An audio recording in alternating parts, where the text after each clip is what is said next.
அங்கன்வாடிகளில் புதிய பணியாளர்கள் நியமிக்க அரசாணை வெளியிடப்பட்டுள்ளது என தமிழக சமூக நலன் மற்றும் மகளிர் உரிமைத்துறை அமைச்சர் கீதா ஜீவன் தெரிவித்துள்ளார். தமிழக சட்டசபையில் இன்று துறை வாரியாக மானிய கோரிக்கை மீதான விவாதம் தொடங்கியது. அப்போது மலையம்பட்டு கிராமத்தில் குழந்தைகள் மையம் அமைக்க நடவடிக்கை எடுக்கப்படுமா என்றும், காலியாக உள்ள பணியாளர்களை நிரப்ப நடவடிக்கை எடுக்கப்படுமா என்றும் சட்டமன்ற உறுப்பினர் பாபு கேள்வி எழுப்பினார். அதற்கு பதிலளித்து பேசிய அமைச்சர் கீதா ஜீவன், மலையம்பட்டு கிராமத்தில் புதிதாக அங்கன்வாடி மையம் அமைக்க வேண்டிய தேவை எழவில்லை என்றும், அங்கன்வாடி பணியாளர்களை தேர்வு செய்வதற்கான அரசாணை கடந்த வாரம் பிறப்பிக்கப்பட்டுள்ளதாகவும் தெரிவித்தார். தொடர்ந்து பாமக சட்டமன்ற உறுப்பினர் அருள் எழுப்பிய கேள்விக்கு பதில் அளித்த அமைச்சர், சத்துணவு பணியாளர்களை தேர்வு செய்ய அரசாணை பிறப்பிக்கப்பட்டுள்ளதாகவும், இன்னும் 1 மாதத்தில் பணியாளர்கள் தேர்வு செய்யப்படுவார்கள் என்றும் தெரிவித்தார். மாண்புமிகு பேரவைத் தலைவர் அவர்களே, தங்களின் அனுமதியோடு திருத்திய விடையை அளிக்கிறேன்.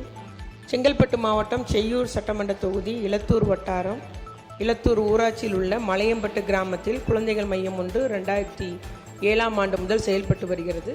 வாடகை கட்டிடத்தில் செயல்பட்டு வந்த இந்த மையத்திற்கு சட்டமன்ற உறுப்பினர் தொகுதி மேம்பாட்டு நிதியின் கீழ் ஒதுக்கீடு செய்யப்பட்ட ரூபாய் 4,05,000 செலவில் சொந்த கட்டடம் கட்டப்பட்டு அக்கட்டிடத்தில் அம்மையமானது 2012 முதல் நல்ல முறையில் செயல்பட்டு வருகிறது. மேலும் அம்மையமானது தற்போது பயனடைந்து வரும் அனைத்து வகையான பயனாளிகளுக்கும் போதுமானதாக உள்ளது.